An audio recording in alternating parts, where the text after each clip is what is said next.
First tonight, President Donald Trump and Russian President Vladimir Putin meeting this afternoon in Alaska. The two leaders meeting in Anchorage, shaking hands on the tarmac at Joint Base Elmendorf-Richardson and speaking together after the summit. President Trump calling the talks productive. Tonight, we are tracking reaction from local, state, and federal leaders. First, Vice President and former U.S. Senator for Ohio J.D. Vance shared this on X before the start of the meeting, saying he was, quote, grateful for President Trump's leadership and praying for peace. Now we'll continue to monitor for reaction on our website, Dayton247now.com. Meanwhile, tonight we are also hearing from a local international studies expert. I spoke with Cedarville University's Dr. Glen Duerr about what today's summit means for the nation and world. There was part of me that thought that Putin would not show up or would turn around or cut the meeting short. And the fact that they met in person, shook hands, got in the beast together is very significant. Dr. Glen Duerr with Cedarville University highlighting a historical moment.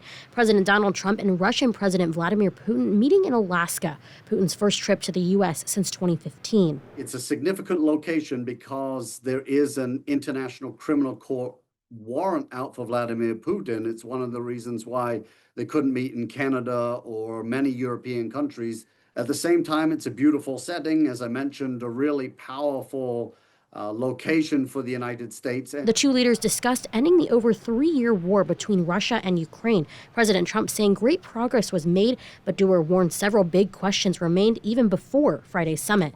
Does Ukraine have to give up land or resources?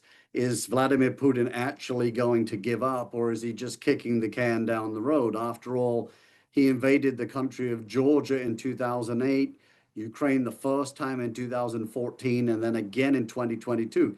Is he just waiting it out to do something more? However, Duerr says the meeting has the chance to be a monumental moment as the world watches to see what happens next. There's a bit of a nature that's distasteful just because you've got to negotiate with a dictator that's done some brutal things.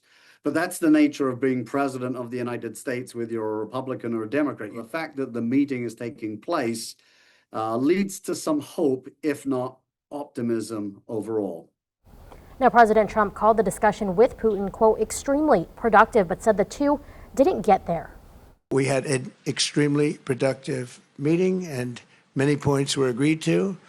There are just a very few that are left. Some are not that significant. One is probably the most significant, but we have a very good chance of getting there. We didn't get there, but we have a very good chance of getting there. The end of the conflict. Trump added he will discuss the meeting with Ukraine's president and NATO leaders, and that any deal will ultimately be up to President Zelensky and NATO. Putin said Russia, though, is sincerely interested in ending the war and agreed the security of Ukraine should be ensured.